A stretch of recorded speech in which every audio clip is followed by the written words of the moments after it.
4 أعشاب بتساعد على تقوية الذاكرة وزيادة التركيز والذكاء وتحسين المناعة في الجسم بإذن الله. النعناع من الأعشاب المفيدة في تقوية الذاكرة وزيادة التركيز والذكاء، عشان النعناع مليان زيوت عطرية وفيتامينات زي فيتامين A وحديد ومنجنيز وحمض الفوليك. ويعتبر النعناع مليان مضادات أكسدة بتساعد في حماية الجسم من الأمراض. وعشان نستفيد من فوائد النعناع ممكن نشرب النعناع مع كوباية مية مغلية، أو نضيف النعناع على طبق السلطة، أو نضيف النعناع على الوجبات الرئيسية، وممكن نضيف النعناع على عصير. وكمان علشان نستفيد أكتر من النعناع ممكن نستنشق ريحة النعناع أو زيت النعناع العطري. وبكده يعتبر النعناع من الأعشاب اللي بتساعد في تحسين الحالة النفسية ويساعد على تقوية الذاكرة وزيادة التركيز والذكاء بإذن الله. الشاي الأخضر من الأعشاب المفيدة في تقوية الذاكرة وزيادة التركيز والذكاء، عشان الشاي الأخضر فيه مادة بتساعد على نمو خلايا المخ وتساعد في الحفاظ على خلايا المخ.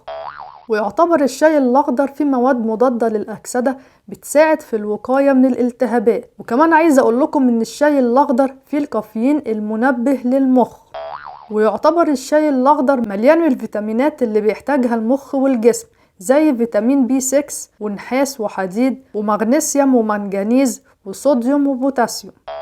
وانصحكم بشرب كوباية من الشاي الأخضر في اليوم. وبكده نكون عرفنا مع بعض فوائد الشاي الأخضر، وأهمها أنه بيساعد على تقوية الذاكرة وزيادة التركيز والذكاء بإذن الله.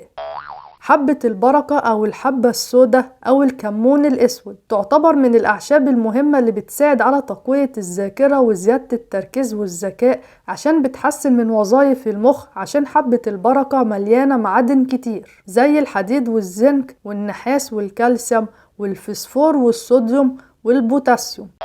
وكمان عايزة أقول لكم إن حبة البركة فيها فيتامينات مهمة للمخ والجسم زي فيتامين A وفيتامين B وفيتامين C وفيتامين K وفيتامين E وحمض الفوليك.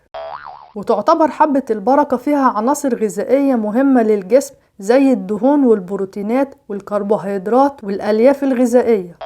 وممكن نضيف حبة البركة على كوباية القهوة أو الشاي، أو نضيفها على العصير، أو ممكن نشرب حبة البركة مع كوباية مية مغلية. وبكده تكون حبة البركة من الأعشاب اللي بتساعد على تقوية الذاكرة وزيادة التركيز والذكاء وتساعد على تحسين المناعة بإذن الله. الزنجبيل من الأعشاب المفيدة اللي بتساعد في تقوية الذاكرة وزيادة التركيز والذكاء ويساعد في تحسين المناعة، عشان الزنجبيل فيه معادن وفيتامينات زي فيتامين B3 وفيتامين B6 وفيتامين C ومغنيسيوم ومنجنيز. وكمان عايزة أقول لكم إن الزنجبيل فيه مركبات قوية مضادة للالتهابات ومضادات الأكسدة، فيساعد في تحسين وظائف المخ وتحسين المناعة. وممكن نشرب الزنجبيل مع كوباية مية مغلية، أو نضيفه على الوجبات الرئيسية، أو نضيفه على الحلويات. وبكده الزنجبيل من الأعشاب اللي بتساعد على تقوية الذاكرة وزيادة التركيز والذكاء ويساعد على تحسين المناعة بإذن الله.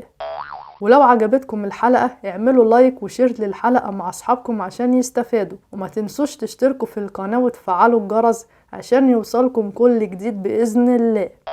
وبكده يبقى احنا عرفنا مع بعض 4 أعشاب بتساعد على تقوية الذاكرة وزيادة التركيز والذكاء وتحسين مناعة الجسم بإذن الله.